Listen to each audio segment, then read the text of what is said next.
Okay, there we are. Boom. Hello, gamers. Welcome back to the Dorn's stream week this Sunday. This time it's my turn to play a game. I'm playing Path of Exile. It's one of my favorite games.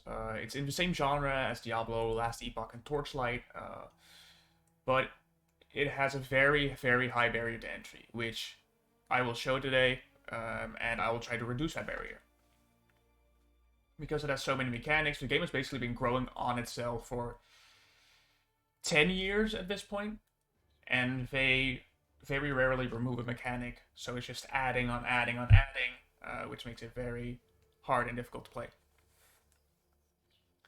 Of course, it's not just that the game has a lot of mechanics, there are also a lot of builds you can do, a lot of different styles you can play, and as always, yeah, it's just very difficult for people to get into, which is what I'll be trying to do here and make it a bit easier. So we're just gonna go start when we can. And of course, this is my first time solo streaming, so if anything is wrong with the audio, whether if a game is too quiet or I'm too loud or whatever, feel free to notify me.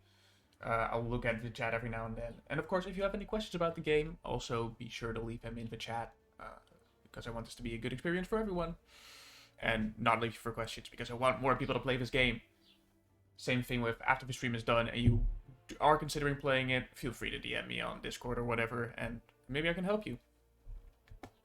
Good. When you start the game, when you log in, you will be greeted with this screen. You will have a few options. You have Standard, Necropolis, and the Hardcore version. Hardcore is basically like hardcore in any other game. Once you die, your character gets deleted and you can just not play the game anymore on that character. And then you have Standard and Necropolis. Standard is the eternal game mode. Your characters never go away. You will always stay in Standard. Every item you get in Standard will always remain in your account. You also have access to Necropolis. Necropolis is the seasonal game mode called Leagues in this game. You can get cool rewards if you compete in them and complete the achievements. And as always, after a certain amount of time, normally 3 or 4 months, your character gets moved from Necropolis, or the current league, whatever it is at that time, to Standard. This does mean that every few months, whenever a new league gets released, everyone is starting from zero. No one has anything to your account, basically. So every few months, everyone starts over again, unless you're a Standard player, but the league is highly more populated. And under this, we have a few more options. Solo self-found basically means you can't trade. This game has a vibrant trade community, so you can trade with friends, or you can even buy stuff online via the Path of Exile trade website with in-game currency that you find by beating mobs. Note that you cannot buy the currency any way in the game. It's solely through farming, because this game has a solid free-to-play model. And there's Ruthless, which basically just makes the game harder, with items being rarer and you being, generally speaking, weaker. We will be playing on Necropolis, and once you sign on your league, you will be granted with 7 characters. You will be presented with 7 characters. When you first start playing the game, there will only be 6. This middle one will not be there.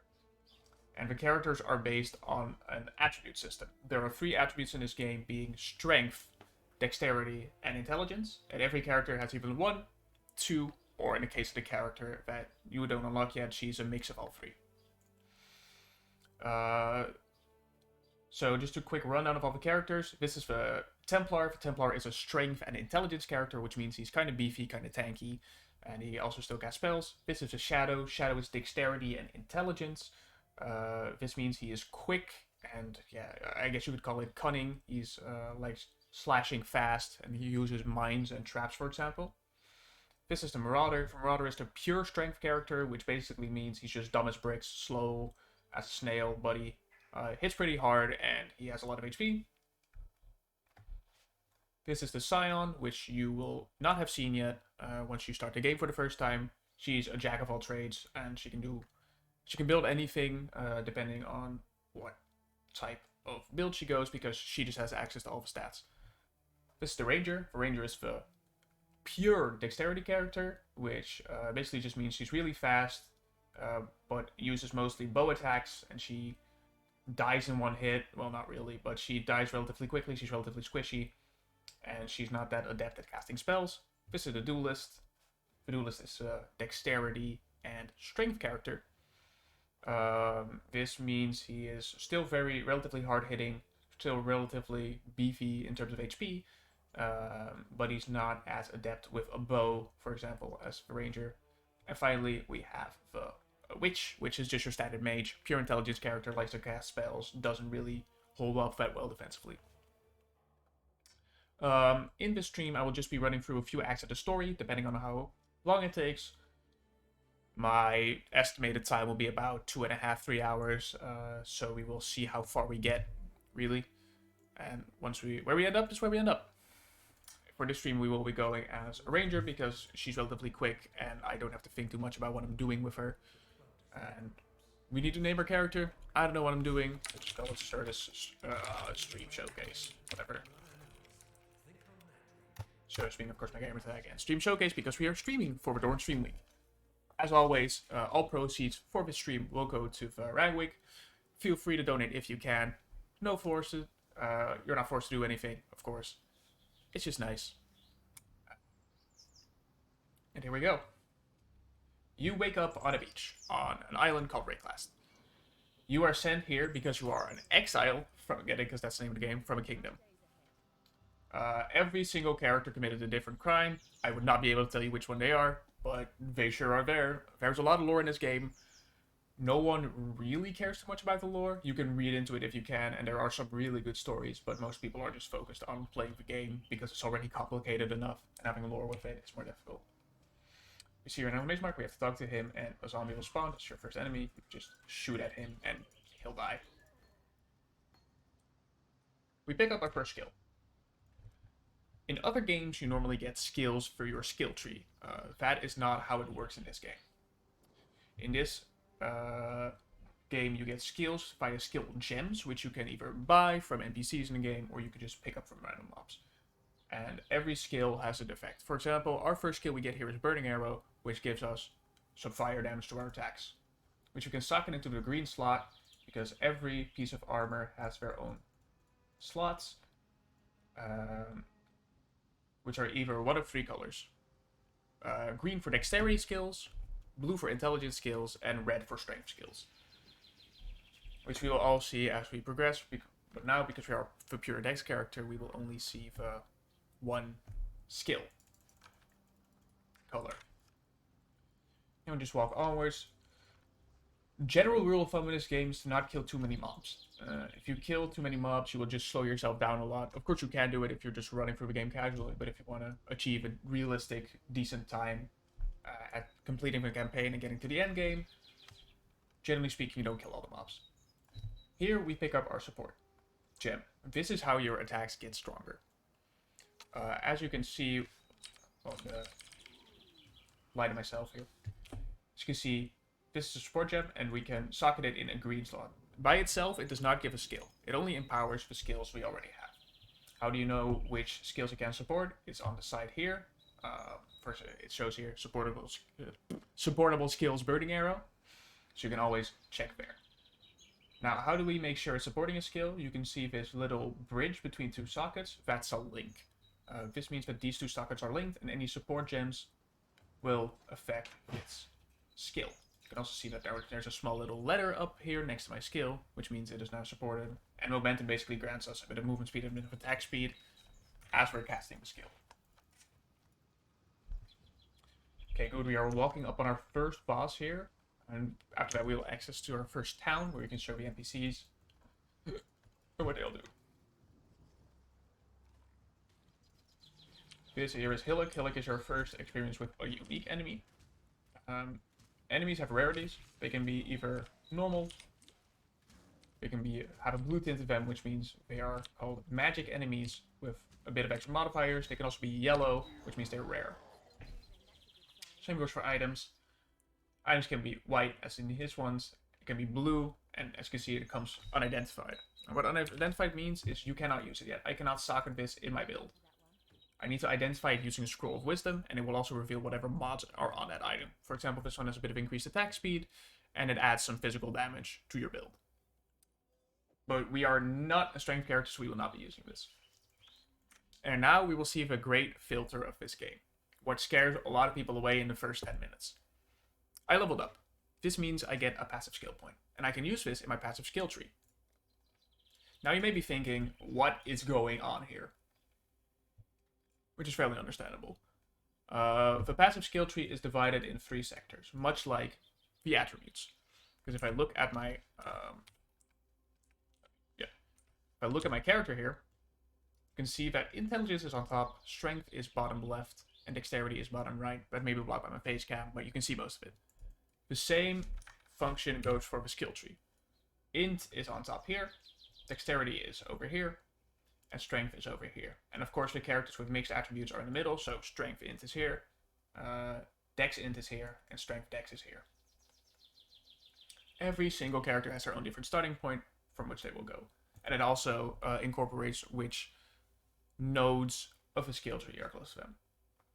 So you can see there are a lot of different nodes. This one gives you a bit of evasion, which means you dodge attacks. Which one gives you a bit of attack speed, which is the ones we'll be going for.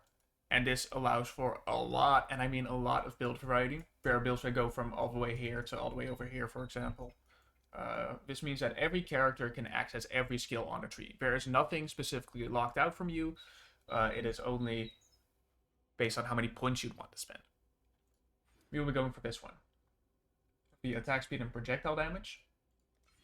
Because we want to go a projectile-based build.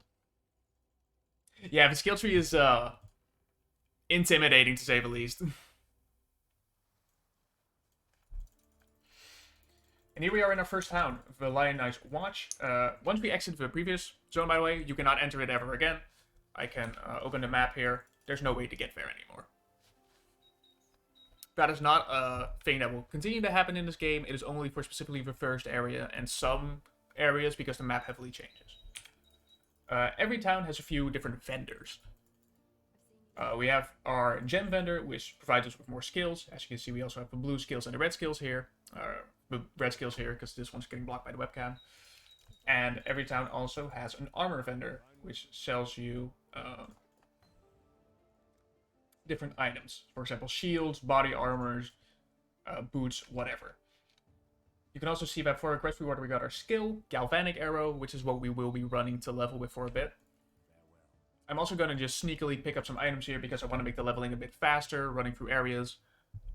Does get a bit slow at times, and I want to not keep people too bored because I also want to keep explaining stuff, and if I'm killing mobs for like 20 seconds at a time, it's also not fun.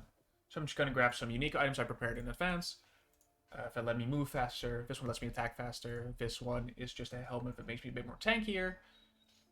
And some rings here. That give me a bit more XP and more damage. This amulet I can't equip yet, but it will make me faster. And of course, the Tabula Rasa. This is one of the most well-known, how do I say this, unique items in the game.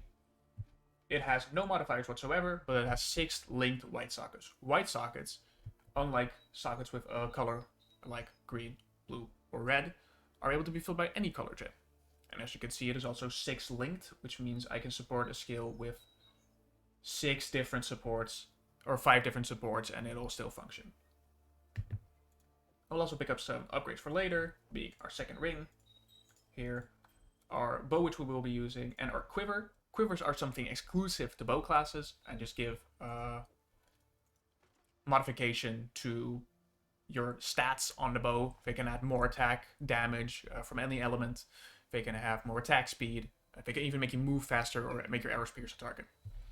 Same with this belt, which will be upgraded for later. Level 25 is still a ways away, but we'll get there sooner than expected. And these boots, which I don't know if I'll even end up running today, so I'll just keep them in the stash. I've also prepared a lot of gems to be used later. But first, let's get our setup of skills going. I'll just grab them all here. These are the links we will be using for these skills, and we will see them once we get there. I prepared a bit in advance to just make sure the time is not too slow. This is for later. This is also for later. Most of these skills are for later. We're only equipping this one for now. But I'm just going to grab them all in advance. Same with you. So our inventory is going to be a bit full. I'm not going to be able to pick up a whole lot. It's mostly just for simplicity's sake. Cool. Now I can actually play the game. We can also unequip our burning arrow here because we are just not going to use it anymore. There with this. Now we're just going to push through the story, show you what the game is all about. And as we level up, of course, I will use more skills, and you will see what the build's really going to be. For leveling here, I will be using Galvanic Arrow for the first bit, and after that I will be using Rain of Arrows, which kind of looks like Varus E if you've ever played League of Legends. It basically just says what it does on the tin. It rains arrows. The skill we have now is Galvanic Arrow, which basically just does this. It's a relatively quick lightning damage-based skill, which just shotguns. It doesn't really have a high range, but it just shotguns a few arrows in front of you. And I will show you a few side quests which we will do. We won't do all of the side quests. There are only some side quests that are important, because it will speed up either your farming or it will give you an extra passive skill point. Especially the ones with extra skill point are very, very valuable, because you just want to grab them all before you complete the campaign. Here we see a waypoint. Waypoint basically does what you would expect it to. I can TP to any other place that has a waypoint. Pretty self-explanatory.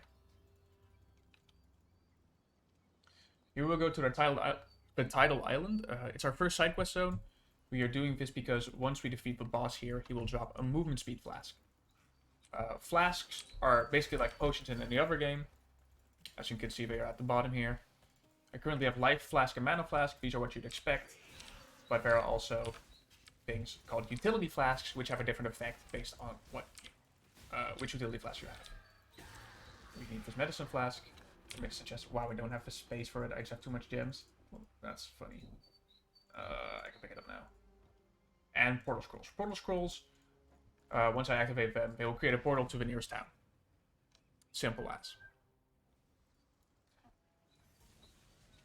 Oh yeah, important to note, your gems level independently of you. You can see that my Galvanic Arrow here is also gaining XP, and the more XP it gets, the stronger it gets.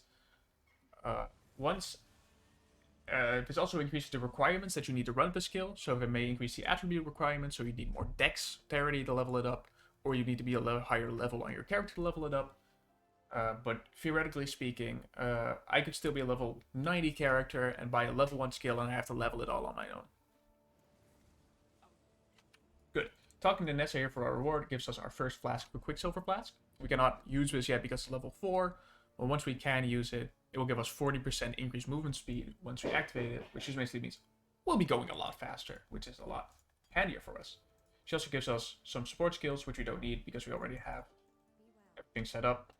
And from our stash, let me see if I can cheat real quick.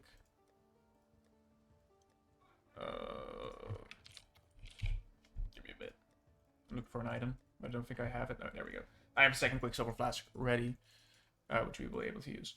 And we'll go back to the coast, and we'll just continue the game. Here we have the Mudflats, and this is where I'll also introduce the mechanic for this league.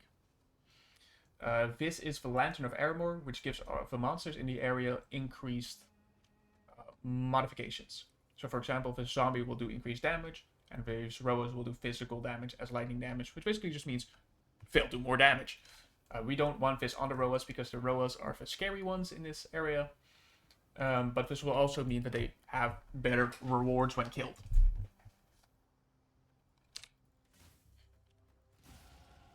This is known as a filter area because a lot of people die in this area. Because these Roas will charge at you, and they will stun you, and you can get stun looped very early on.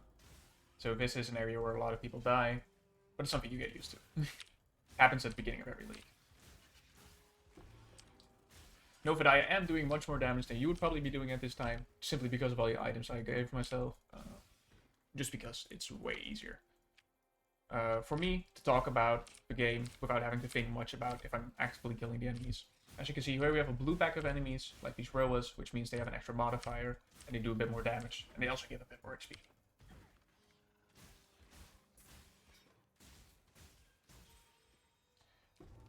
In this area, we had to get the 3 Roa nests for glyphs. Once we have all of these 3 glyphs, we can walk this wall over here to open up to the cave.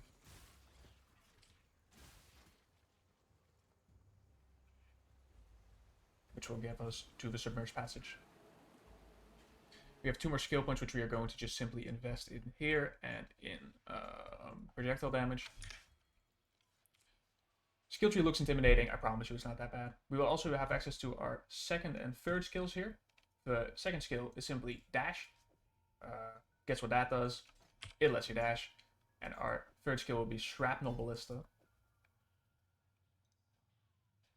This skill will give us access to a totem we can summon, and it will just shoot shrapnel at enemies for us. We can also now equip our Quicksilver Flask to be a bit faster. The 2nd support we want here is Mirage Archer support. This summons, if I find an enemy, a Mirage Archer, which will also fire my attack for me. Here we see an Essence mob. I will talk more about that later once we get to the side quests where those are most important. Just ignore its existence for now, basically. Of course, I went the wrong way twice, which is very telling. Every area in this game is randomly generated. So while there are rules you can follow, for some areas it's mostly going left or going up, generally speaking, they're still very random. But there are some hallmarks that are always there. For example, this area always has this bridge. Now there are 2 options. You can cross the bridge to continue the story, or you can go to the side of a bridge to a side area where you will have another side quest in the Flooded Depths here. This side quest will actually grant us one of the passive skills, which will make our character a lot stronger, because it's basically just a free level up in a can. Notably, level ups don't really increase your stats in this game. It's mostly just used for the skill tree, as it is easier to do it that way, because most of the nodes on the skill tree also just give like flat stats. Good. Back to what I was talking about the essences. Some enemies are trapped in essences. For example, this is our boss, the Dweller of the Deep. He is trapped in an essence. Let me equip my new skill, Sniper's Mark. I can mark enemies, and when I hit them, I'll do more damage to them. Some enemies are trapped in essences. You can see, for example, this Dweller of the Deep here is trapped in the Whispering Essence of Greed. He won't do anything unless I click on him to specifically unlock it. But once I unlock it, he will be a bit stronger than normal. And once he dies, he will drop that essence, which I will show you right now. As you can see, the shrapnel ballistas are shrapneling. He's a bit tanky for this point in the game, specifically also because of that essence. He also drops a lot of rare items. You see here we have a Whispering Essence of Greed. Now what do these essences do? The essences make your item stronger. If I had a normal item, for example, find it. No, there's none on the ground. I could upgrade it to a rare item, meaning one of these yellow ones, and it will guarantee a stat. So on armor, it would guarantee life. And on weapons, it would let you leech, which is basically lifesteal extra. You can also equip our Karoo word now, which is great because it makes us even faster. Look again. There we go. And now once we return to town later, we can pick up a book, which will give us an extra skill point. These skill points are permanent. You never have to worry about them ever again. You just simply have to do the quest once.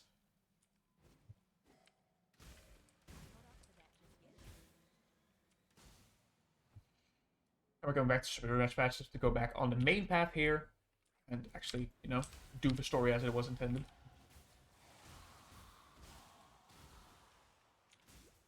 Once again, if I am saying anything that you don't understand, or if I'm talking a bit too fast, or whatever, make a comment in the chat, and I'll answer any questions you have. In the downtime, of course.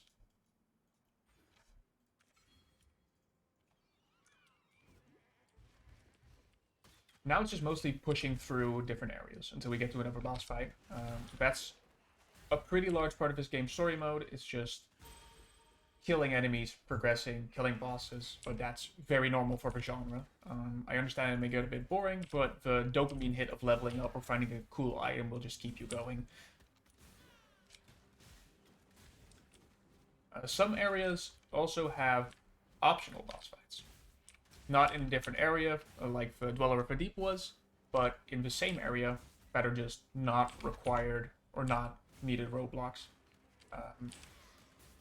So you can do them optionally if you want better loot, or you can just skip them if you don't feel like doing them or feel like they take up too much time. And here we also have a quiver which I can use, which gives us extra damage to our attacks. I do need to walk the right way, of course. We will walk up on an example of an optional boss soon. Should be in this area already. Yeah, this is an optional boss. This is Kaduku. He's just a big totem that has a lot of lightning attacks. You don't have to kill him. I'll do it just to show that he drops a bit of loot. But that's basically all he does. You don't need to do anything else with him. You can just walk past him.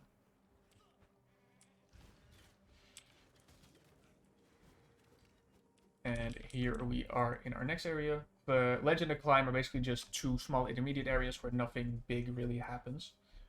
On our skill tree here, we have reached a big passive point. These are all small passive points. This is a big passive point. It has a lot stronger of an effect than the small ones. So this one, for example, gave 10 projectile damage. This one gives 20% projectile speed, damage, and gives us a lot of dexterity. These are the ones you mainly want to focus for while walking towards your tree. The small nodes can have a bit of value. These ones are just really strong. So we'll of course pick that one. Checking if I can do anything with new skills. Nope. And we're just going to be walking through the area for a bit. Picking up waypoints as we go along, killing some enemies, but mostly just wanting to go to the next area. Here we encounter a new mechanic. They do really bombard you with mechanics in the early game. This is what is known as a Legion Monolith. Once I touch this, an army will spawn. And we can kill the mobs it spawns. The mobs will stand still first, and once we kill them, after a certain amount of time, they will respawn and we can kill them again. So for example, you can see a lot of mobs are spawned. I can kill them one by one. We have 30 seconds for this. And they will also have loot indicators based on what they drop. For example, a treasure chest can be anything, but if it's a piece of armor, it will most likely drop armor. See that these mobs are not really doing a whole lot right now. Which once this timer runs out, they will all animate, or specifically the ones I killed will animate, and we'll have to kill them again. So now they all spawn. We will kill them again. They will also be infighting, because these are technically speaking two different factions that are fighting each other. But once we kill them, they will just drop some loot, and that's basically all they do. And the chest we got here will also drop some loot. But that's the entire mechanic. Once you kill everyone you spawn, you will just have a bit of loot. There's nothing really specific about them. At least not at this point in the game.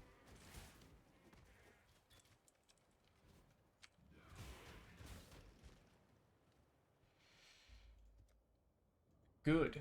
We will continue forward here on our skill tree. We mostly want to go for the aspect of the eagle and aspect of the lynx here, because it just gives us a lot of damage, movement speed, and attack speed, which is what we want to be going for. In this area, we will encounter our first Trial of Ascendancy. There are 12 in total in the game, and for the first one, you need to do 6 across 3 acts. These are little, not really puzzles as much as they are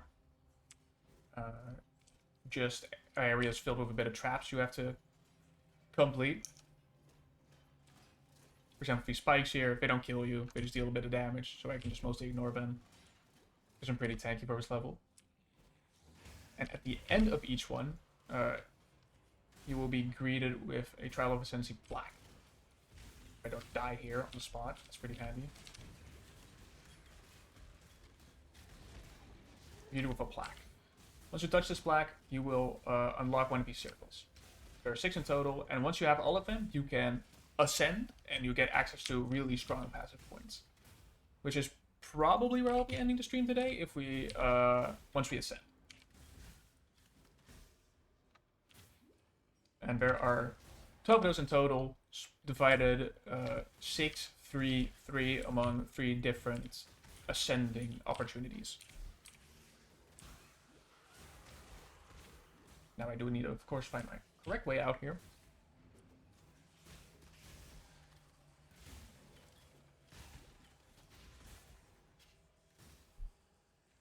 as we also get to equip new gems because we reached level 8 and I forgot to talk about that. We can add added cold damage, does what it says on the tin. We can add faster attacks, once again, not too hard to figure out what that does. And is there anything else we need to do right now in terms of gems? I don't think so. Nope. Seems good. So we'll just continue. We are attacking faster. Wow, how cool. Note, early game you will only be allowed like a 3-link, so you will not have access to all of these skill gems that I'm using. Just mostly handy for me, because it just, yeah, gives a bit of easiness to the game. Here we have a strongbox. Strongbox is a chest that is guarded by mobs. You have different types of strongboxes. For example, this blacksmith strongbox will drop weapons. But if I open it, you will see some monsters will spawn, and once I kill them all, the box will open. If there's one remaining, it will drop some items. That's the entire mechanic, really.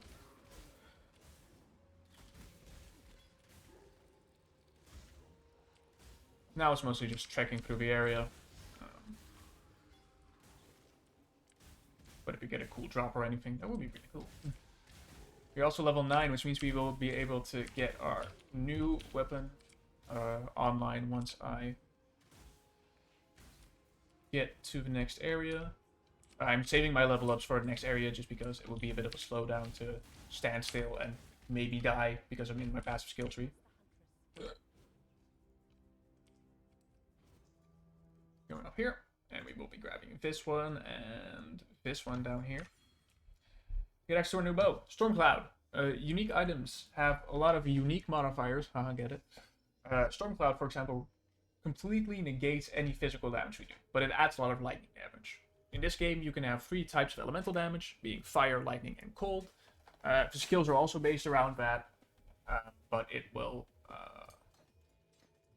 basically just remove all physical damage we deal, but add a lot of flat lightning damage to our skills. You also get access to Blink Arrow, which will be our new movement skill. Basically what it does, is it just throws an arrow, and we teleport to that arrow. One both dash and blink.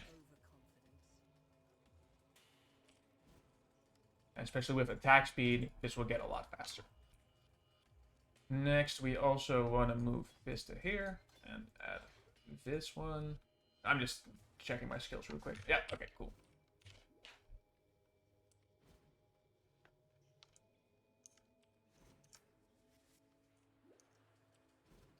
Here we have another boss fight with Brutus. Brutus is the Presence Guard, and he does a lot of damage for early game.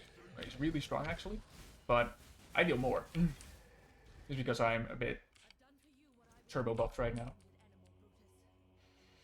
I'm just going to continue on, do the entire act in one run through without going back to base, because I don't need to, but once I'm done, I will go back.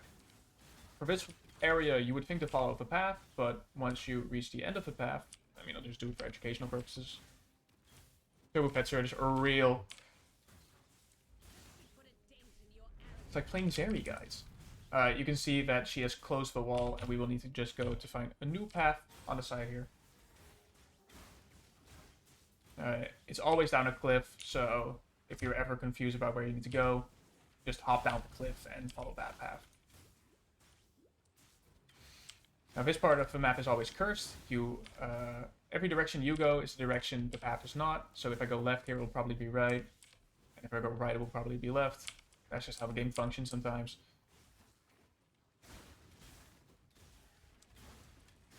Oh no, I was actually right the first time.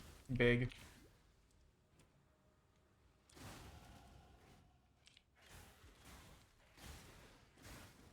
Don't do it in real life. Don't jump down a cliff in real life, please. Only do it in game. Wait.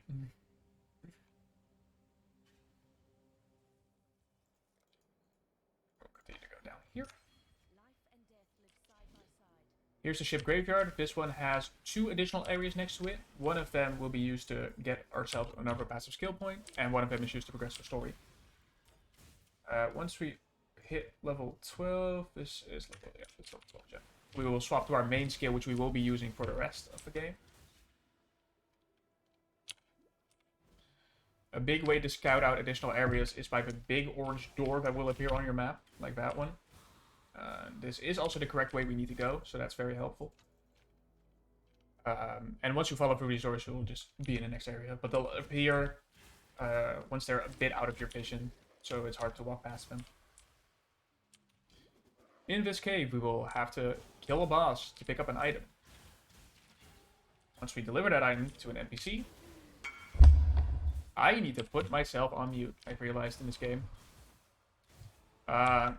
Notably, people will want to trade with you in this game because you can list your items for sale. And I forgot to put myself on mute. I did that now.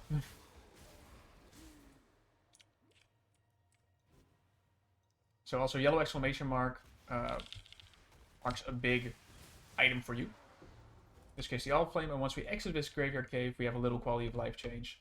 It brings us immediately to the NPC where we need to hand it in. Meanwhile, I will grab this. And he will spawn a few waves of enemies. Which we will then need to shut down. Which is very easy. Because these enemies are not very strong. We are very strong for our level.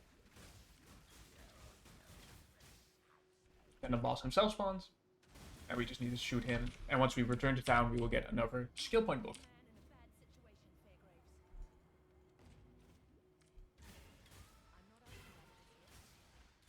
Now we just need to find the second door to actually progress with the story, which is up here. Cavern of Wrath. This is the final area of the map. Or the act.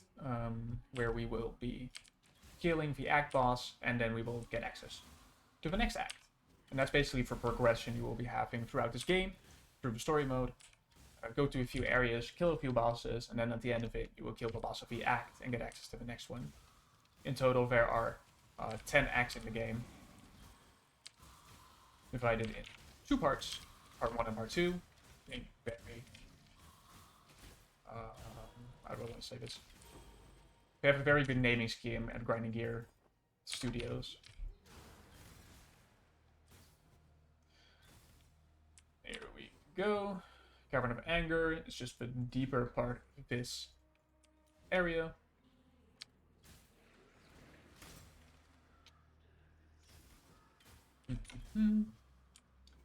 And yeah, sometimes the areas being randomized will be a pain in the butt, but it's mostly whatever, as we will still be zooming throughout these areas. Let me see if I can do anything. Yeah, I can now switch to my second skill, Rain of Arrows, which will be replacing our Galvanic Arrows, and it does what it says.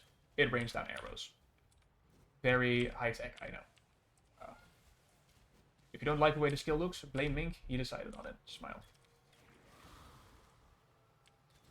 Most of this game basically just comes down to running through areas and making yourself look as strong as possible.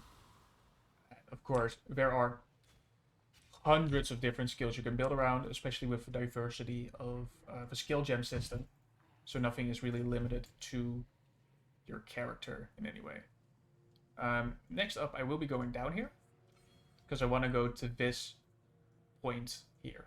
I want to grab Precise Technique. Because it will simply just give us 40% more attack damage, and if you know anything, 40% is a lot. Notably, Rain of Arrows deals a bit less single target damage than our Galvanic Arrow did, but its AoE just makes clearing a lot nicer. This is Merveil. Merveil is a woman that is angry that her husband left her, so she turns into a kraken-like being. Of course, that's not really the true lore, but it's how I interpret it. And now we have access to the next map. Let me check something real quick.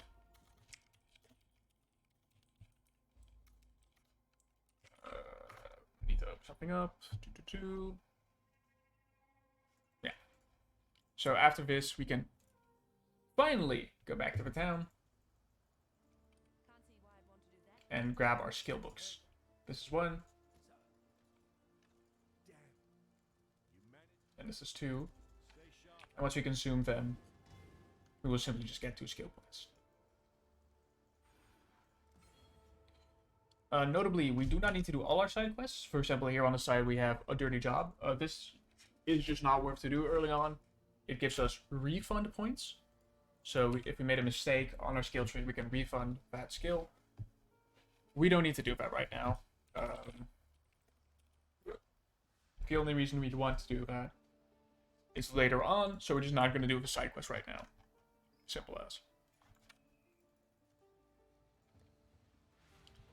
Onwards to Act 2 we go, where we will find a new mechanic, most likely. He will appear. As you can see, Rain of Arrows is really adept at clearing large packs of enemies.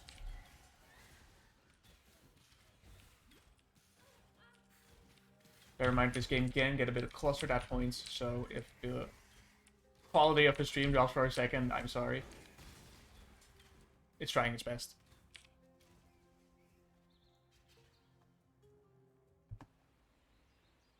Level up, so we move down again.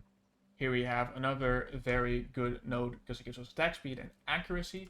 Your attacks can miss in this game if you don't have high enough accuracy. It's annoying, but it's whatever. I do also get access to our Hero's Bite on this level, which is just a really strong quiver we get and will increase our damage by a lot. You can go down. Yeah, that's level 16. Cool. So you can just continue.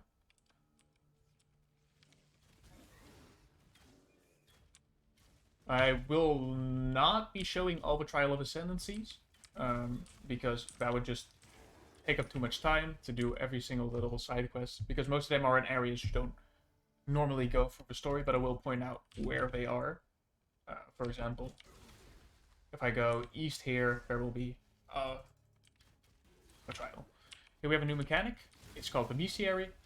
There's an NPC called Einhar, and there are these beasts that are either yellow or red. They will be very, very buffed compared to regular mobs, but once you kill them, Einar here will throw a net at them, capture them, and you can either use them for crafting purposes, or they just drop loot and give you a bit of XP.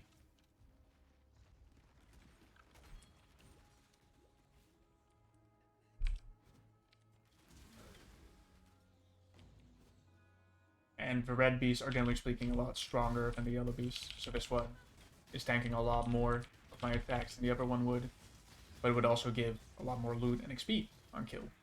So, look at my XP bar, and suddenly it's from 50 to 90. Down here, there's another Trial of Ascendancy.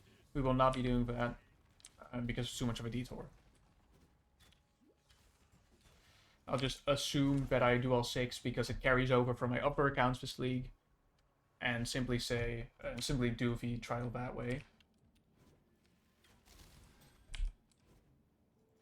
You can also see that these enemies have been dropping little items called orbs. These orbs are what let you craft on your items. For example, this Orb of Transmutation would change an item from normal rarity, which is the white one. So for example, this one, I can turn it into a blue and it will give some more modifiers. And this Jeweler's Orb refers to the amount of sockets we have. So we could make it an item with 2 sockets. It could go to 1, it could also go to 4, depending on how lucky you are. In this act, we are also given 3 bandits. We can choose to kill all the bandits or save one and kill the rest. These bandits give a few stats if you save them. For example, this one will give you movement speed and attack speed. But if you kill all of them, you will get 2 passive points, which is just what we're going to go for because it's way better in almost every case. Then we can go down here. We'll just path through this very directly for these 3 nodes. The second area we need to go through in the crossroads up here. It's called the Chamber of Sins. And you will have to find a boss there for an item to progress the story. We also dropped a Greater Life Flask. Life Flasks are not based on a percentage of your HP in this game. They are based on a flat amount. So you have to upgrade them constantly or else you will just not have enough potions to sustain your life total. So by the way, if you are arachnophobic, this game is not for you. There are a lot of spider enemies in the early game.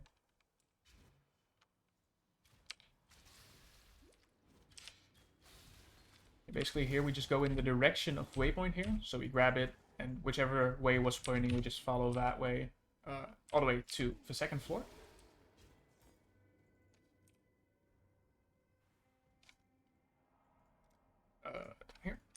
And here we get access to our first auras. What is an aura? An aura is a thing you can use to make you stronger in general. But specifically, wait, let me put them up here. That's easier. But specifically, they will give you more power. For example, this one will give you overkill damage and extra fire damage, and this one will give you extra cold damage. But they will reserve an amount of your mana, which means my max mana is now 136 instead of 200, and I can never go above that amount unless I disable my aura. So that's kind of a trade-off you're making. And I'll be also adding Frenzy and Mana Force Arrows. Mana Force Arrows means this casts automatically once I spend mana, and Frenzy gives me Frenzy charges. What a Frenzy charge does is it gives me attack speed and cast speed for more damage I have. Or for more charges I have, sorry. So we'll just kind of be zooming through this area right now.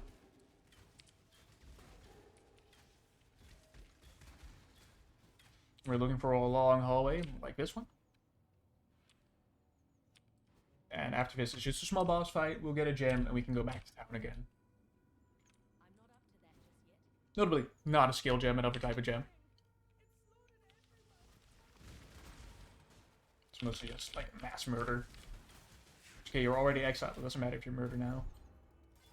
As you can see, we got a few frenzy charges up here, which gives us attack and cast speed and more damage. Let me also see if I have any portal scrolls stocked up, because I'm running low on those. I do not. That's unfortunate. I will just do it the old-fashioned way. And now we're basically done with this side. This act is specifically split in two different sides where you'll be progressing through.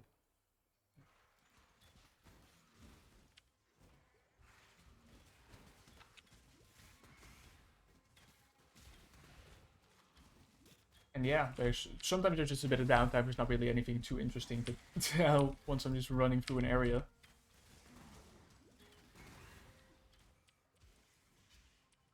Okay. Yeah. Here, when we go up, we will have another fight with our second bandit. This will be called Oak. And he will make us a bit tankier if we decide to help him, which is something we will not be doing. We will be, of course, killing all of them.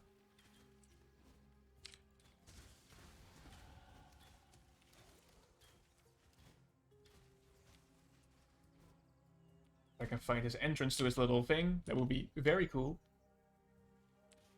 Yeah, here we go. Yeah, so Oak will give us life regeneration, damage reduction, physical damage increase. But, no. Die.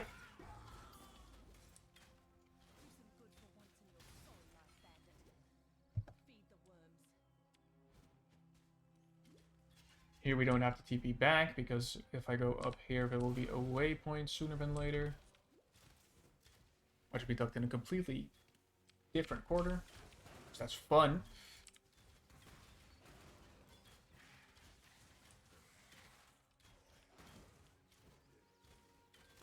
Yeah, it's mostly the map layout. Which can get cringe at times.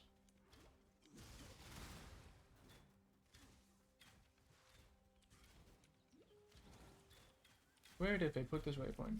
There we go. Small issue there, but it's fine. Our second greater life flask.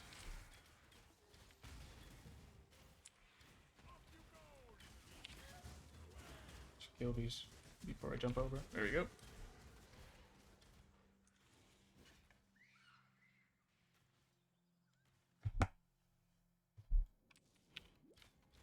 And in this area we will have our third and final bandit, which we need to eliminate. And after that we can pick up our juicy skill points.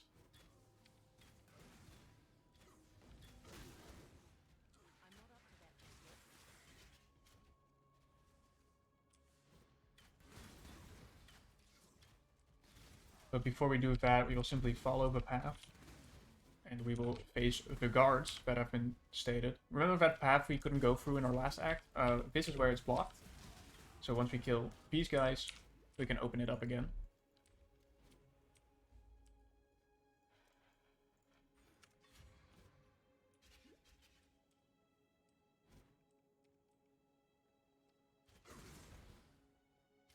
So we have to follow these stones on the ground, and we will find our third bandit, Lyra, here. She's normally the one people pick to save, because she gives elemental resistances, which can be annoying to get in the early game, but I'm greedy, and I like to go for skill points, because skill points are cool.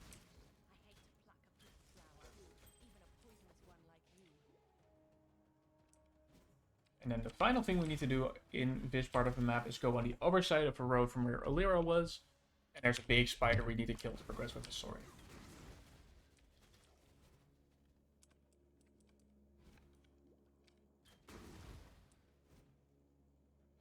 Called the Weaver.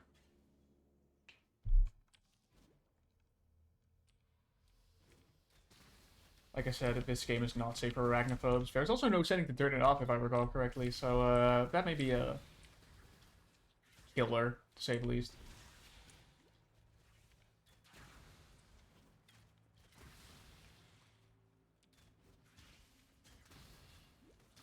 And once we go through this door here, we will find our new boss.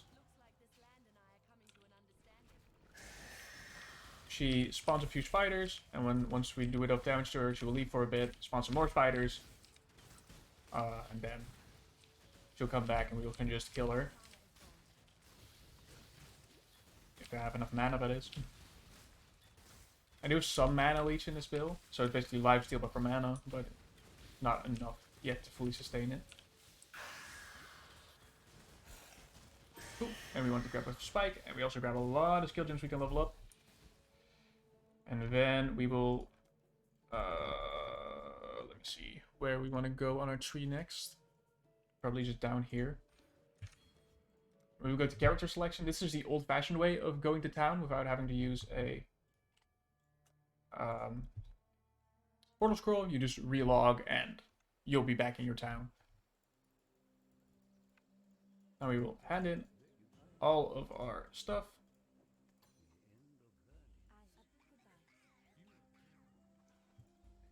And the third skill point we need to grab is actually in the previous act, because we opened the way to there. Yeah. Which leaves us with 3 skill points we will just use over here. Completing this node will make us a lot faster and give us Onslaught on kill. What Onslaught does is it makes us faster, and with this it makes us even tankier. Does it increase our armor and evasion. Good. Wetlands we go, and now we can poison these tree roots and go into the Val roots. The Val are sort of the overarching early enemy in the game. They are a group of cultists that worship a demon called Atziri. She will want to, of course, conquer these lands, and you are there to stop them by any means necessary.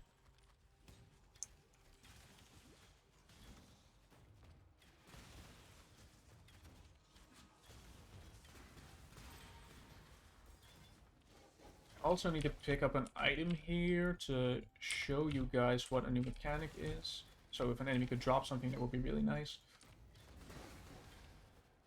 Also why I'm just turbo killing everything right now. There we go. This sword will work as an example.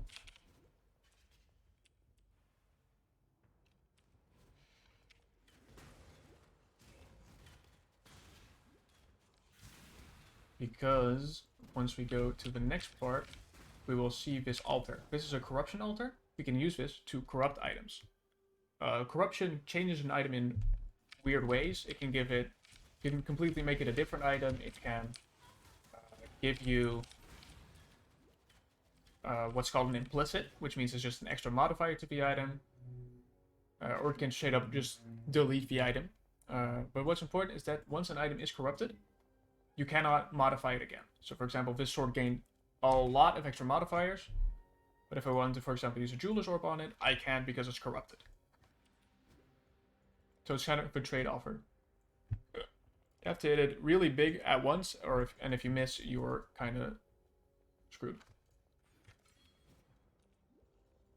Next cluster we will be packing towards is the bow damage cluster, because it will give us a lot of accuracy from the keystone, which I will show later what that is. Now let me find this exit. I love this area so much.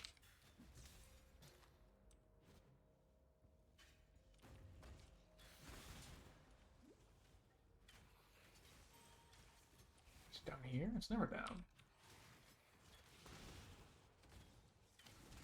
There it is. We touch the orb.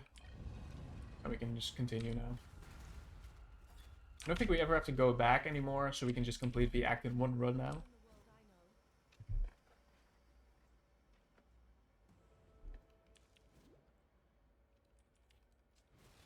Here we have another area we will never have to go to, called the Dread Thicket. We will simply just be running past it.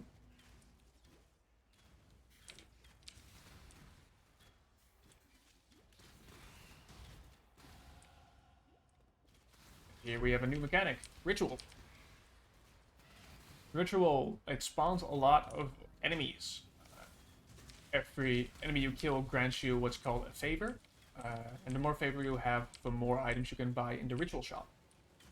Ritual Shop changes every single time you run it, and of course once you're done, drop some items. For example, if I open it right now, I can see that I can buy a hybrid flask, or I can buy some orbs using these tributes. But we will not be doing that. And of course, the more rituals you do in one map, the more you unlock in that shop. Visual clutter is intense in this game, yeah. It's really hard to see what's going on most of the time. But that makes it even more fun. We can just explode everything in 2 seconds. It also doesn't really help that my skill here rains down like 20 arrows, which don't really help with the visual clutter. And as you can see, I've unlocked more in the shop now. So for example, less items are hidden, and once I complete the third ritual, the entire shop will be revealed to me. If I can do that in this time, I don't know if I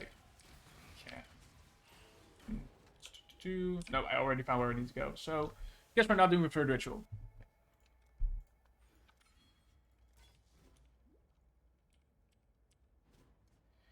Here we are in the caverns. The caverns link directly to the boss area where we need to go next. So from this point onward, it's just a straight line to the boss. And once we finish them, we will get access to the next act. And as you can see, if you know what you're doing and your build is relatively fast, you are blasting through these acts. Because the main quote-unquote game in Path of Exile is not in the story mode, it is in post-game. Where you will just be running through maps, what are called maps. Maps are small areas you can open on your own. And once you open these maps, you can kill enemies in these maps, and they will, generally speaking, have better rewards and scale a lot higher in terms of difficulty and level than your regular story mode adventures.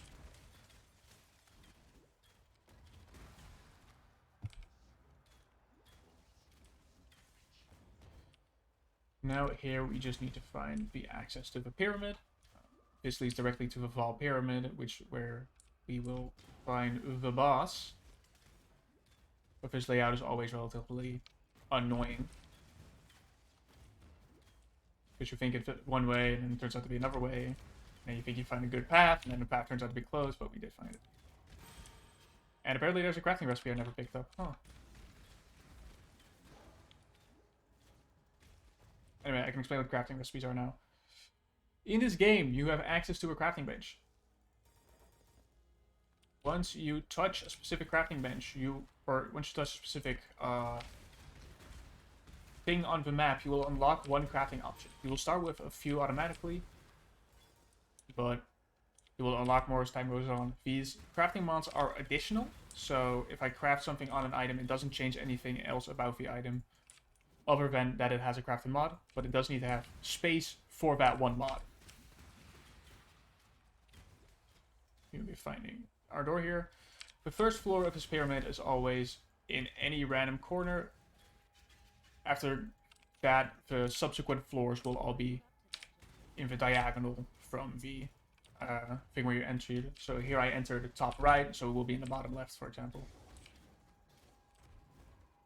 And here I enter the bottom left, so it will be in the top right.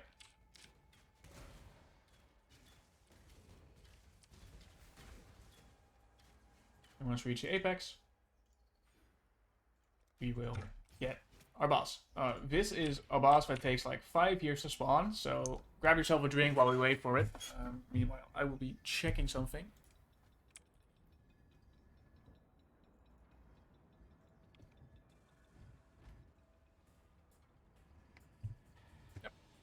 Okay. Wow, and it's still not spawned, huh?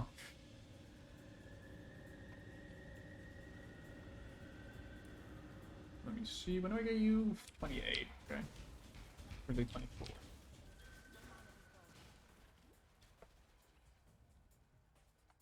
The base, he just goes underground for a second, and then he respawns. And once we kill him, we will have access to the third act.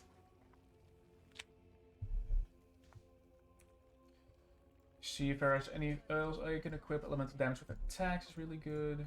That should be on this go, I think. We can now get rid of our Herald of Ice, and we can equip Haste, and we can get rid of our Parada Signet and equip our Tesalio Sign. This ring just says you deal more damage, and Haste is another aura we can run instead of the Herald of Ice, and just makes us move faster and attack faster. That's all.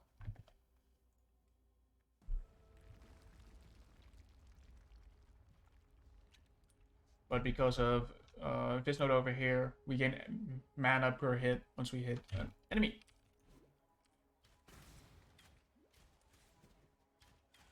So we always basically just want to keep that one active. To not run out of mana.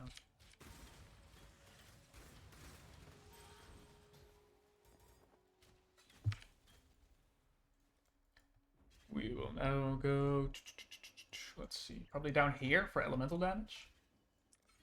Oh yeah, I didn't explain this. Once you grab a big node in one of these clusters, you can activate a mastery.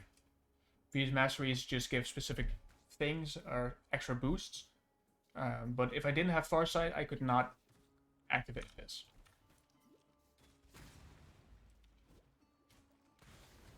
Clarissa here will give us access to the next town.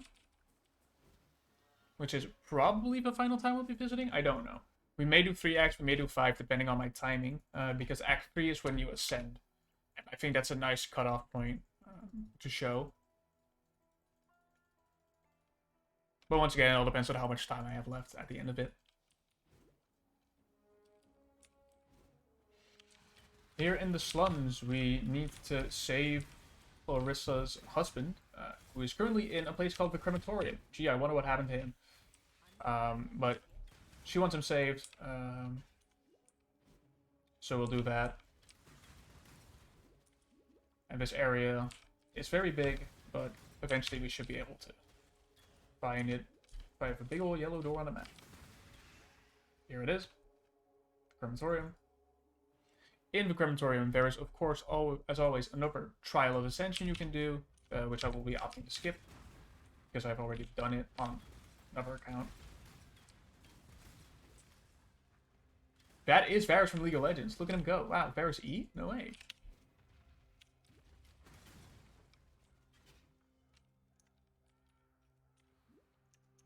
So notably, I may just be cluttering the screen myself, because I like to play with my map overlay, which I'll try to avoid, but it's like natural to me to just play like this. Because I hate having to look in the corner. Plus, it also just gives you more view of the map. But I'll try to avoid that when showing stuff.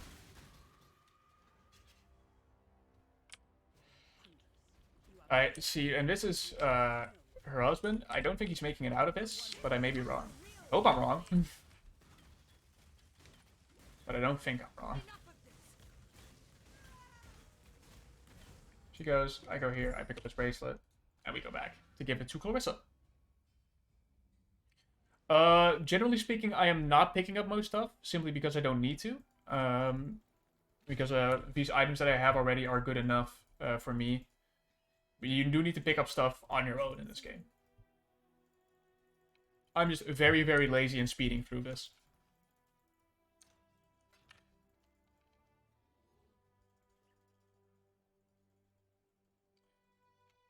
So now, with these sewer keys, we can unlock, you guessed it, the sewers. And this area, much like the previous one, is also split into 2 distinct parts. Mainly, this act has 2 temples you need to run through. One is of the Solaris, and one is of the Lunaris, which are moon and sun cultists. Which are kind of opposites, as you may guess.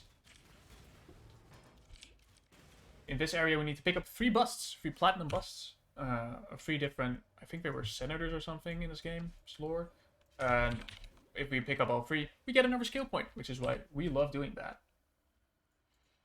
And normally we would need to pass through here, but it is currently blocked, which is why we need to do the upper part of the story mode first, before we can get to the second part. So it's not like the last part. Who is that dude on top of you? Why was he green? This one? Oh no, you mean my Mirage Archer. My Mirage Archer is a support I have to my Rain of Arrows, so that whenever I use it, he will start firing on its own. It costs me no mana, and he will just use the skill that I used. So it just adds a lot more damage because we're both casting the skill at the same time.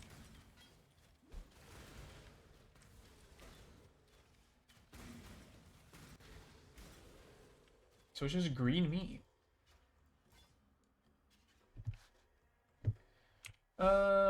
You can get dropped because I already showed you. And for this one I just need to wait a second. Probably. Yeah. Good. Because you are level 28 and 31. Yeah. Going through the sewers, we end up in the marketplace. Through this marketplace, we will eventually reach the Solaris Temple, which we will need to enter to progress with the story.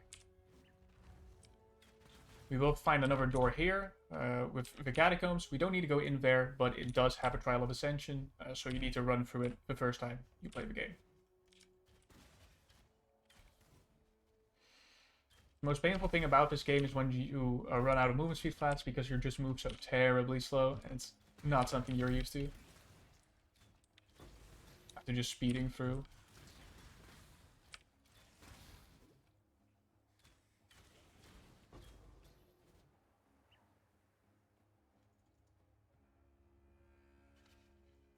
Cool, we are here in the battlefront. In the battlefront, we can do 2 things.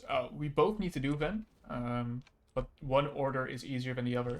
We need to go to 2 places. One is we need to enter the temple, and the second one is we need to enter the docks for an item that will help us in the temple. So, first we're going to go to the docks, and then we're going to go to the temple, of course. First we need to find the waypoint in this place. It's over here. And over there, there's an item box, which we also need to open up. For this part of the tube, we will be going for this one, which has increased elemental damage with attacks, but also gives us a chance to freeze, shock, and ignite. Freeze basically just means they don't move. Shock increases their damage taken, and ignite implies damage over time effect on them. All of which are really good. In the docks here, we're simply looking for 1 item, which will, as always, be marked by a big ol' exclamation mark.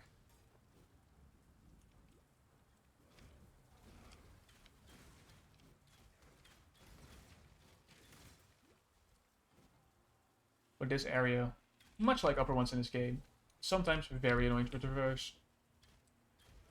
So you think it's up, and then it's down, and you think it's left, and then it's right.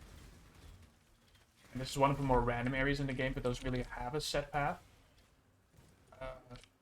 So it can be hard to follow.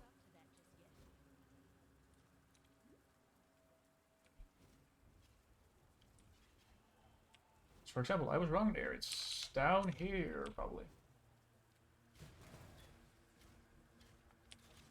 Yeah.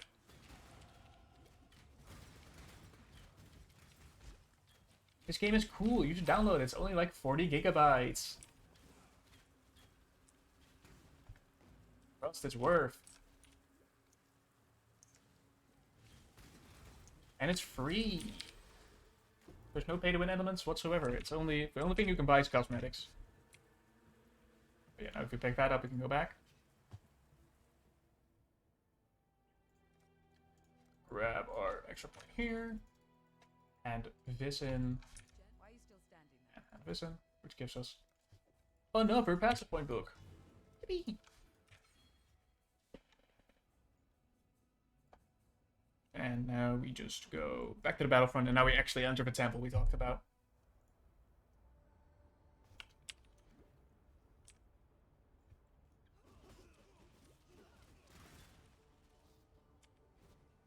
which is up here. Yep. Level 28 now, so I have access to my skill I want to run, which is this one, Artillery Ballista. Which I need to check how I want to run this. Because I want Rain of Arrows, Momentum, Mirage Archer, and Faster Attacks. And I want you with another added cold damage. No, I want Momentum. Yeah, I want it like this. Pierce, Elemental Focus support, Elemental Damage of Attacks. And then eventually we want to add our Focus Ballista support. So I'm just swapping my skills a bit to make it a bit stronger. Artillery Ballista is kind of like Shrapnel Ballista, but instead of shooting like a shotgun, it just shoots straight ahead. Kind of like my skill.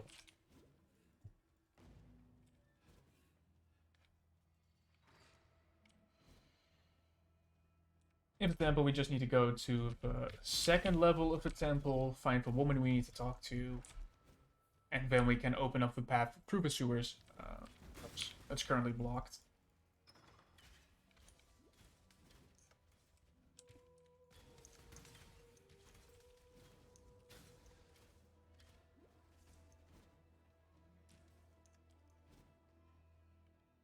If I can find it, that is.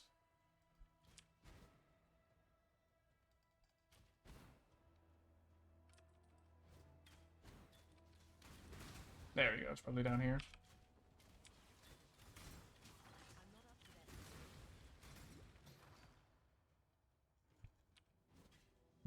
Yeah, see? There's the door down there, so we just walk towards that and we get to our second level.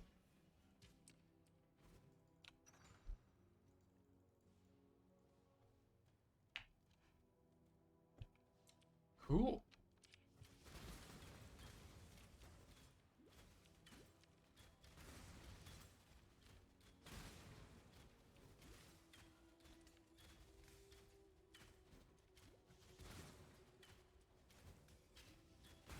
Let us see where we need to go. This one just has a long straight ahead at the end, like here. The only thing we need to do here is talk to this woman twice, and she will give us a tool to burn away the things in the sewers, which will grant us access to the second part of the act.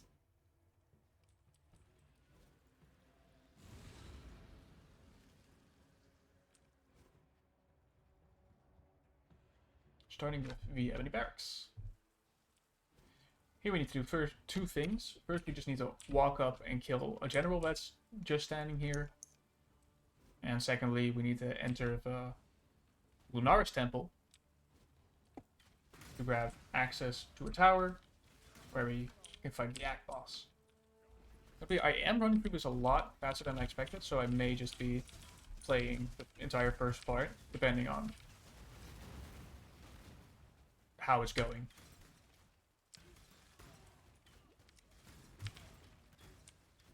Without men like you, Brotherfius, this land might just start healing. Yeah. See, this one's a bit darker, a bit grimmer than the other one, because the other one was the sun, this one's the moon. Wow. Here we will allocate another mastery, which is one of the strongest in the game, I would say. Once we have some peace. Hits have 25% chance to treat enemy elemental resistances as reverted. So if they have 20% resistance, they will now have minus 20. So instead of taking 20% less damage, they will take 20% more damage. Which is just really valuable for the one passive point it costs you.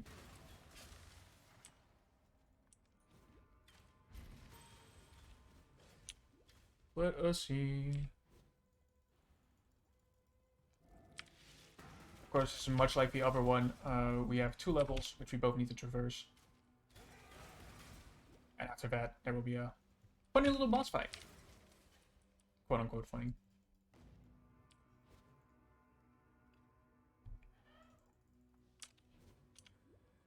Okay, and this is also an area that's known for a really annoying layout, because as you can see, it's just a gamble if you choose the correct way. You just have to stumble upon it. There is one generic path you can follow, and that is always follow the paths that are going up a floor, which I will show you once we find one.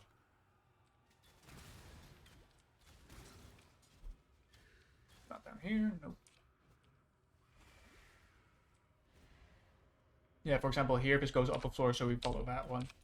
And that's the only real thing you can do to traverse this map any easier. Otherwise, it's just guessing and gambling.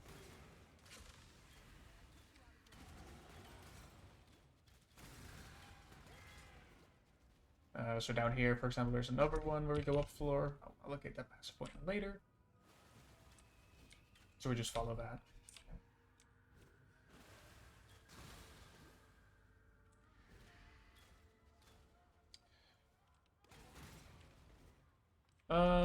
Yeah. I need to go down here. Now we are reaching closer to the boss.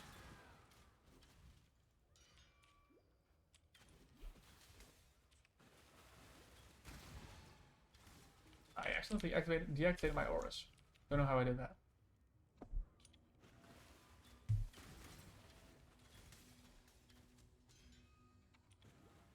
But yeah, this game may seem intimidating, but if you know what you're doing, it's fine. Especially if you have a person that can explain stuff to you. That's why I'm here, smile. If anyone wants to play this game after this, or I think it looks cool, feel free to ask me anything you want to know about it. I can help you with builds, or just help you through the story. Anyway, boss fight time. Pursued a greater existence. My mana is gone. What have you ever done but serve yourself? Boss fight's done. Damn you! To adjust the tower key, which we will use for our final part of this act. Fix anything, piety. We'll also go to another place.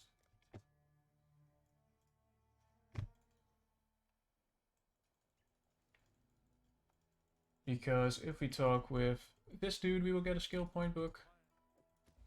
And I'm unsure if I have another one, but I'll check.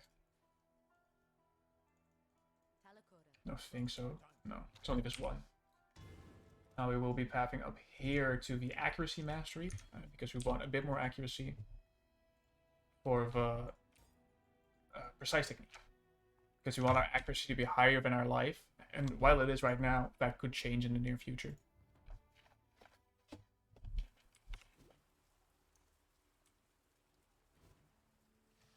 So instead of going up here, we now go to the right to find the gardens.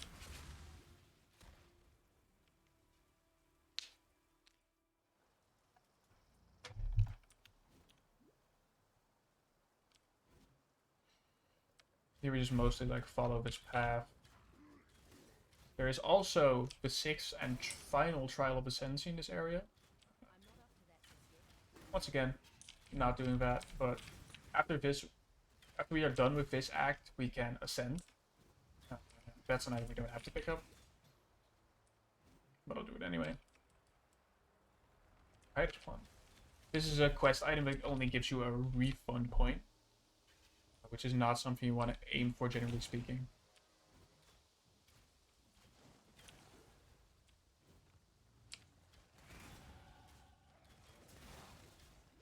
And up here, we have the so-called Tower of God. No, not the show. Fuck, I messed up. It's the Scepter of God. I don't know nothing about this game. That's a joke.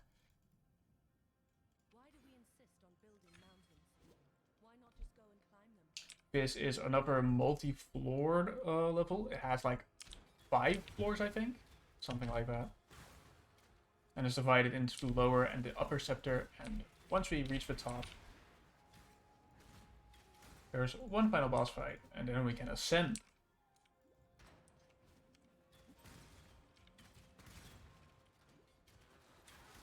I mean, we're still ascending the Tower of God, I guess, but it's, see, ascend the Scepter of God, but it's different.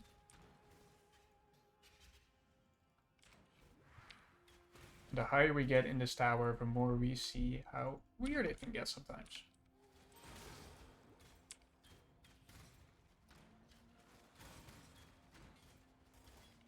First example, why are all these beasts in the tower? But second example, if we go to the upper scepter,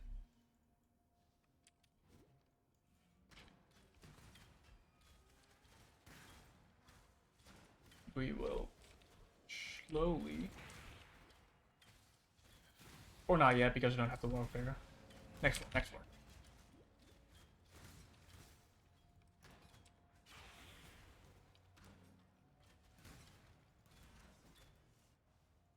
See what there is. A giant mechanized heart in the middle of this tower.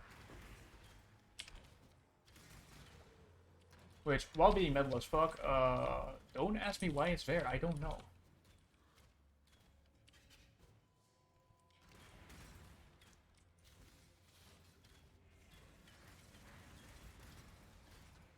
Yep, there it is.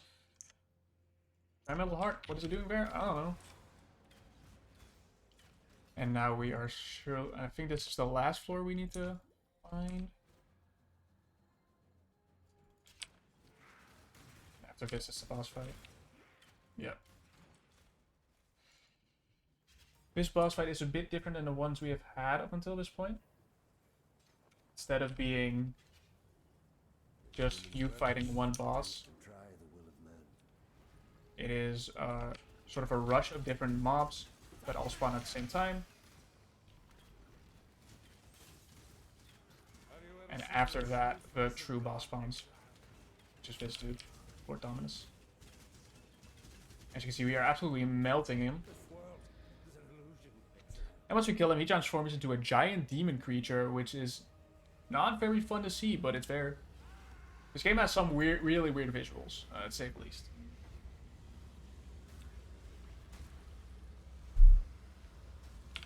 Like, look at that. What is that? Who cares? We're killing it anyway. And once we've killed him, we will get access to the next act. But before we go to this act, I want to go to the back to the town of the third act and touch the Ascendancy plaque over here. This will give us access to the Aspirants Plaza. Once we complete this little dungeon thingy, we can ascend. Oh, it's called the Labyrinth. Let me check something real quick. Yeah.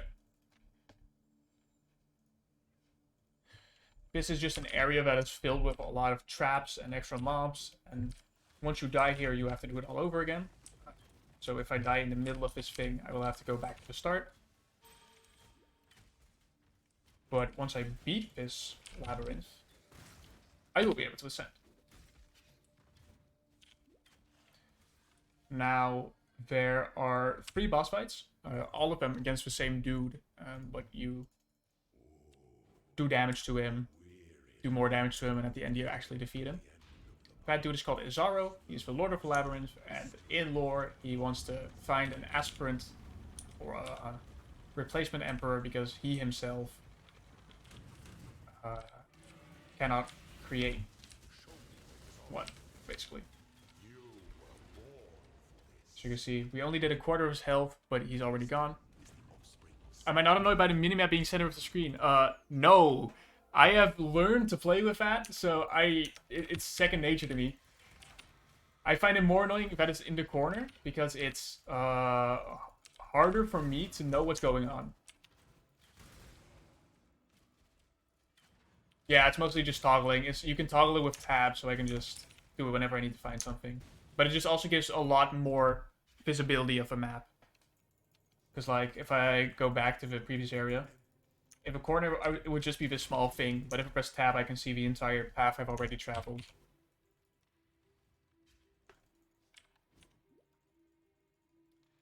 Here we are at the second boss fight. It's all against the same dude.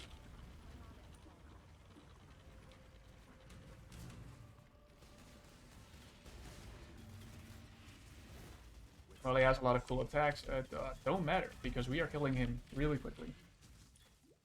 Sometimes he takes a second to go back to his pedestal, because there are some cutscenes he needs to do. Loyalty is a fire that spreads quickly if the forest is dry. But we just need to live with that. Let me see what... Yeah.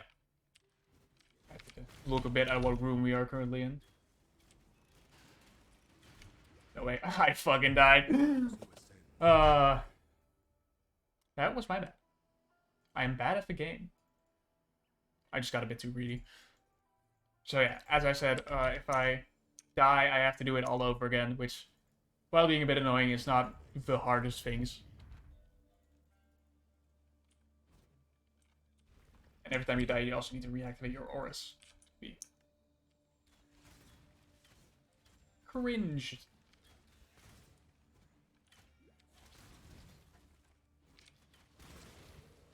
But yeah, luckily it isn't too bad, so you guys will be at the fights again in like seconds. It's just a thing that I need to be a bit more careful when playing this game. Because while I do a lot of damage, the build I'm playing right now is relatively squishy, so it also dies really quickly.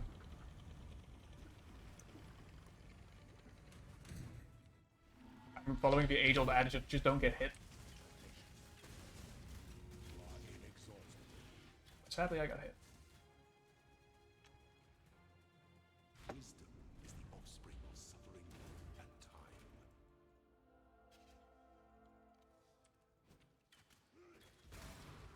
Luckily, I don't really have to think about which way I'm going anymore for the first few rooms, because I know what way I went last time, which was the correct way.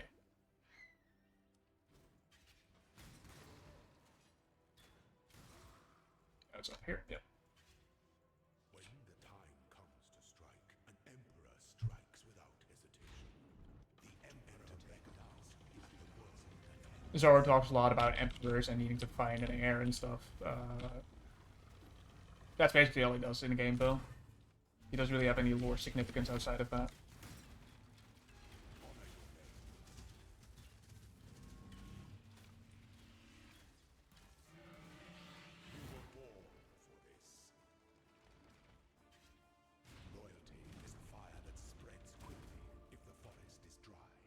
Cool, this time I won't die in this room by being a bit too greedy. Because when I went to the right here, there is a floor that heats up over time. So once it's burning red like this, like red hot, you cannot walk over it or it will deal damage to you. But I did that because I'm crazy like that. And this is more of a trap-based part of the map. So there are a lot of extra traps, probably spinning poles, and these slammers here that slam down and deal a lot of damage if they hit you. This is much less about killing enemies and more about surviving the obstacles thrown towards you in a more literal way. You see? Yeah, I did go the correct way. So this is the final area before the final boss. And after this we can chillax and relax.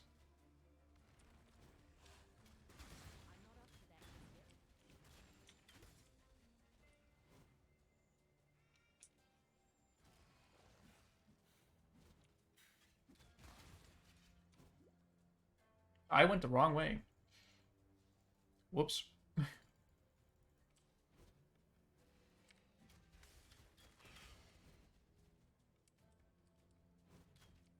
Let's see. Yeah, there it is, the final Aspirant's Trial. Every time we face the boss for a room is called Aspirant's Trial, so you can easily check if you're going the right way. And every final boss has some more obstacles, as you can see. For example, this final boss room has these spinners. Not remembered like this at all. Yeah, a lot has changed over the years, because every time a new league releases, new mechanics come out. So if you haven't played for a bit, it can be a really weird experience to play again. Here we have the Divine Font. This allows us to get Transfigure Gems. Transfigure Gems you can only get through the Labyrinth. And they are other versions of normal gems. For example, Rain of Arrows of Artillery. We are currently running Rain of Arrows. But my version doesn't do anything extra. This one does it in a line specifically. that's basically what you need to think. They are skills that function the same, but work just a bit differently. And now we touch the altar of ascendancy. We can ascend. This gives us 3 options. Every class has 3 options, apart from the Scion, which only has 1. This is the only specific character exclusive thing you can do. Stuff like the skill tree, you can go from one end of the skill tree to the other, but you cannot get Deadeye skills, for example, as a witch. But even if I'm a Deadeye, I cannot get Pathfinder skills, I cannot get Raider skills. And this is how you identify every single class. Raider, for example, is a lot more based on onslaught and phasing and charges. Deadeye is mostly just based on bow attacks, and Pathfinder is based on using your flasks. Because we are using bow attacks, we will be going Deadeye. And as you can see, in the middle of our screen here, we will get access to our Ascendancy tree. And we will go for this one, Gathering Winds, which gives us extra Tailwind. And more when we use the skill, so it lets us go even faster. Because every stack we have makes us even faster.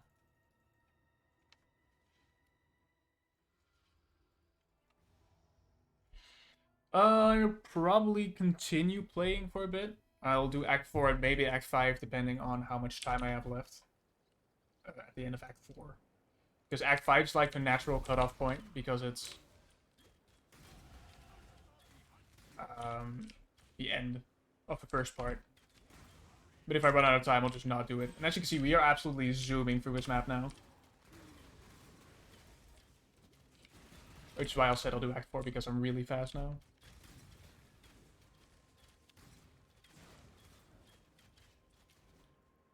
Let me grab this one.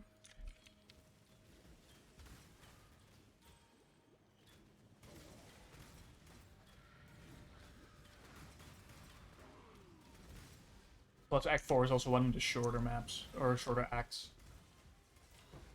Act 5 is doable. I'll probably be done in an hour anyway. Regardless of if I do 1 or 2.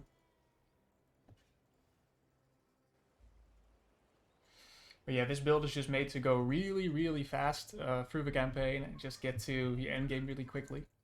Which helps, because that means I don't have to spend too much time worrying about going the correct way and stuff. This is a Vol side area. It is an extra... actually, I'll just go in it. Mobs have an extra modifier. For example, with this one, they deal extra physical damage as lightning, so we deal a bit more damage. But at the end of it, once you have defeated the boss at the end of this small room, you can open the Vol vessel he's protecting, which is this thing, and it will drop Vol skill gems. For example, Vol Smite. These are basically the regular skill gems, but with an extra skill attached. So Smite does a regular thing, and then Vol Smite is an extra thing you can activate only if you have a Vol version of a skill. This does not mean that they are objectively better, because they are, first of all, hard to come by, and second of all, they all come corrupted. So you can't modify them in any way once you get them. And that's important because gems like to have a thing called quality, which means it makes them stronger. There you kill Emperor Full. To open up the portal to the mines.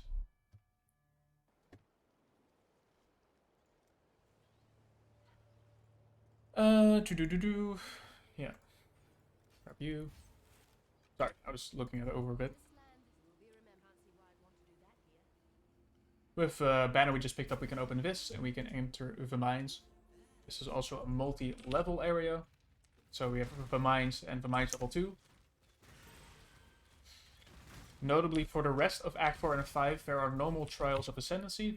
Those are only an Act 1, 2, and 3 thing, and then they appear again in Part 2. So they start appearing again from Act 6. Which means I don't have to mention them anymore, and I don't have to worry about them.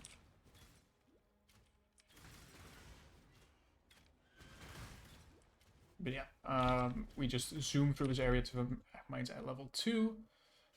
For mines level 2, we do need to search around a bit, because there is another skill point we can grab here.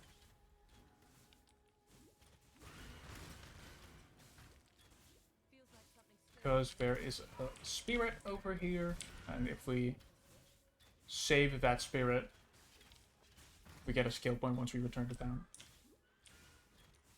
He is marked by an exclamation mark on the map, but we just have to find him first.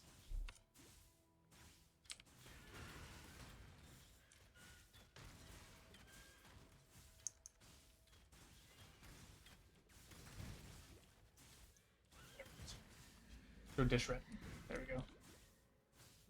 Now that we've saved him, we can just continue onwards through to the next part, which is over here, the crystal veins. And at the end of the crystal veins, we will get another split path. Path of Exile loves splitting up paths.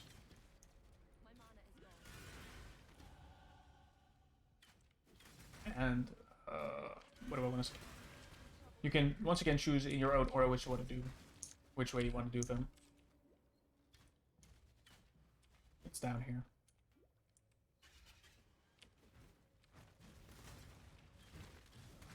No, it's not down here.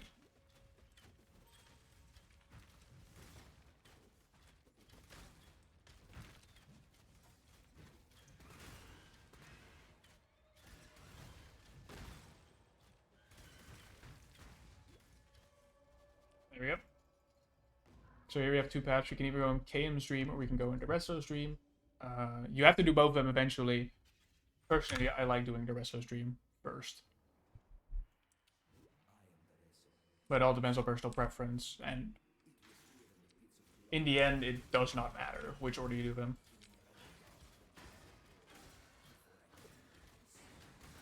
The Resto, as you can see, was a gladiator, so his map is based around cage fights, and it can be a bit annoying because you can't leave some of these areas until you have defeated every single mob in said area.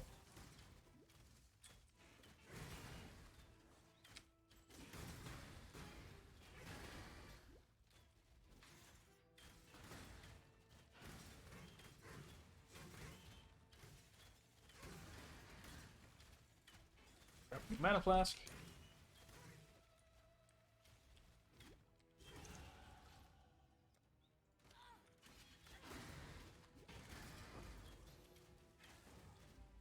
There we go. And even once we complete this specific part of the dream, because every dream has two areas to it, the introductory and then the super duper high-tech version, well, not high-tech, the upgraded version, so to say, which we will get to after we finish with this part.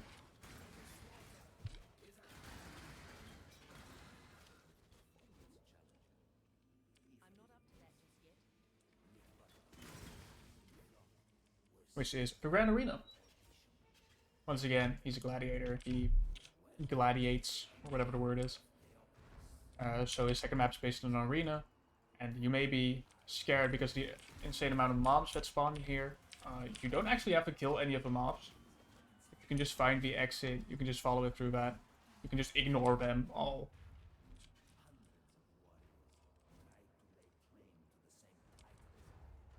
Like for example, if I go in this arena and I just walk up, there's a door here, which I can just walk through.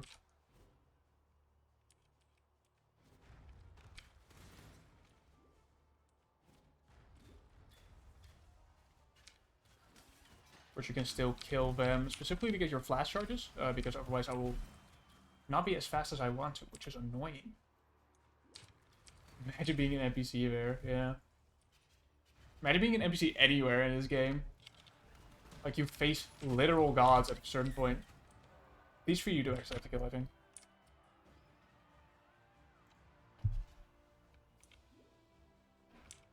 Listen, man, the game doesn't force me to kill them, so why would I? I'm a pacifist, I say, as I kill everything in my general area. And here's the Resto, the dude whose dream it actually is. His fight is a bit annoying, but it's mostly doable. Because he has 4 phases where he just stands still and regens for a bit, even though you think, oh, I'm killing him, and then he's just back up to like half HP because he decided to stand still for a second. He's like a master EE player in League. There we go, we got the eye. And now we go to the second dream, which is Kaim's dream, and that's more of a volcano-based dream. While we're in town, I'll also just grab the skill point I'm owed.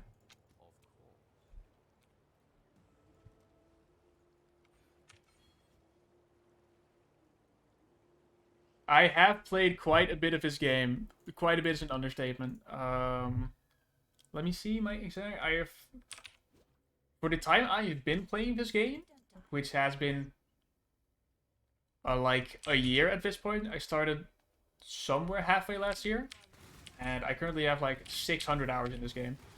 So it's not a whole lot, but for 600 hours in a year, pretty decent.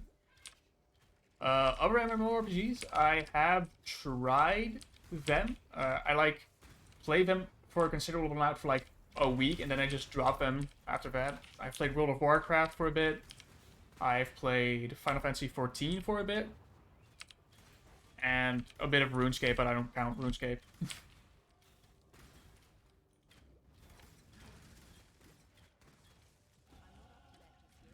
This doesn't feel the same.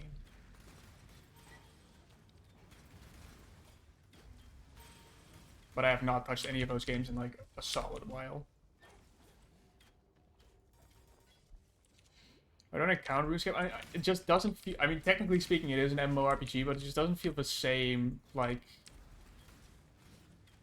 more progression-wise, I guess. Like, RuneScape for me was always mostly focused on skill farming and not as much as for raids and the bosses.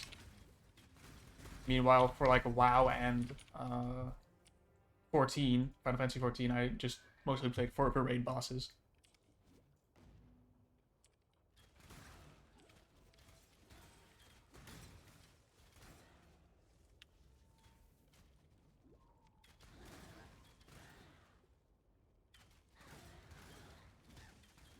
Okay, we are walking up on game here.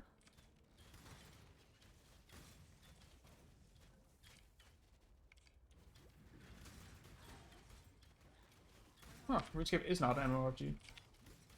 I mean, I don't know the purely technical definition of MMORPG, to be fair, so... Could be, couldn't. I would not be able to tell you.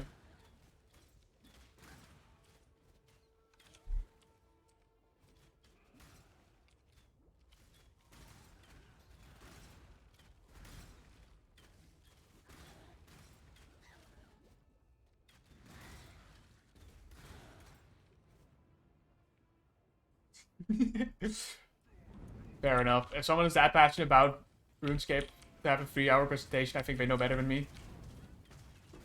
I'm willing to give up on that.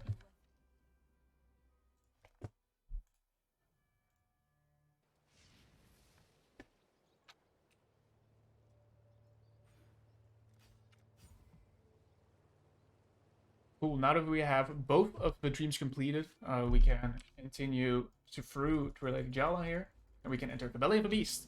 This is the literal belly of a literal beast. And it's... the way the environment looks is not the best for the faint of heart. But this part of the map has 3 different stages, which, once we're all complete, we will be done with this act and maybe even run? I don't know. I still need to think whether or not I'm doing Act 5. I may cave if someone finds a good enough reason.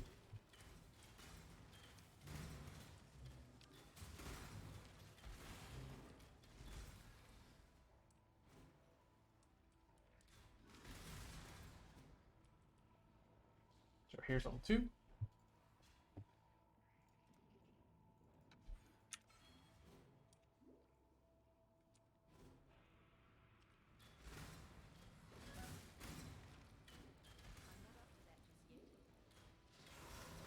Yeah, mobs in this area also inflict you with a status ailment called Corrupted Blood.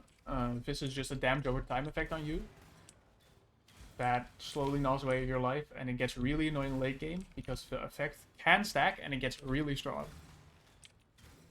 So late game you will just be hit by an enemy 3 times and you will just slowly lose your HP while not being able to do anything about it.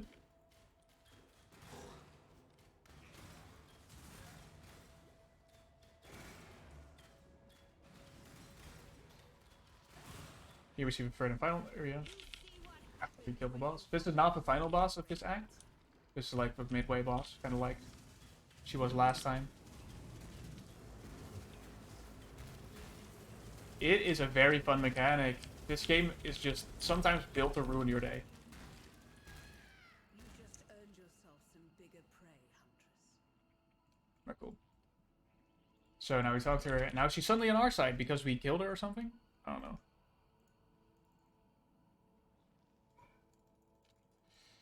This is the actual final part of this. If you have a 3.5 hours to spare. I'll probably watch it later today, knowing me. I'll be playing Path of Exile and just have this on in the background.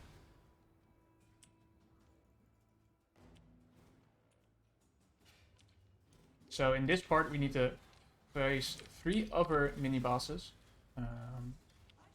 There's Chaperone here. She's a lightning mage-based person. And they all drop an item that helps us summon the final boss. And then on the other side, we have 2 more. Malagaro and Diodri.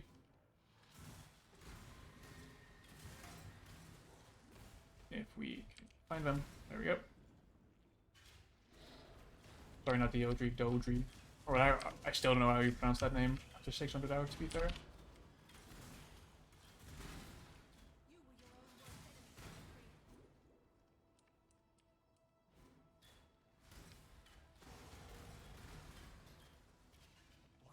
Final mini-boss, Malagaro. Malagaro's like a rogue type of person.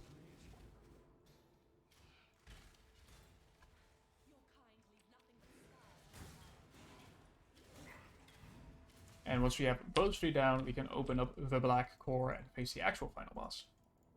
After we equip this.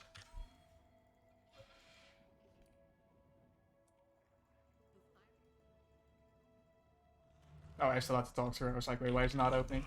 This moment, Ranger. You and I will create the most beautiful of nightmares together.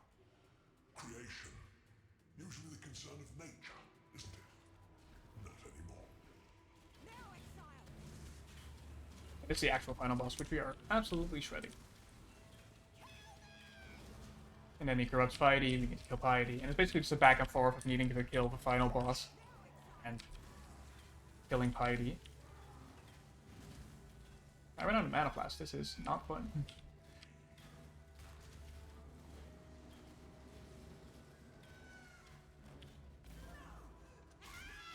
Yeah, once she's downed, he will go into a second phase, which I'll just tactic. See if you truly understand what it means to be nightmare.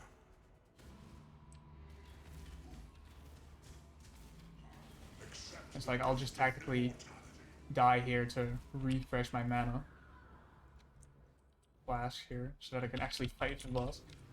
Malachi has 3 different portals he goes to every time he gets phased. So every time he loses 25% of his HP, and then half and 75% he goes to one of these portals. Once you destroy the portal, you can damage him again, and he just goes back and forth. And that's Malachi dead. And I do think that this is a nice cutoff point, because I have shown the first 4 acts. I have also shown what the Ascendancy is.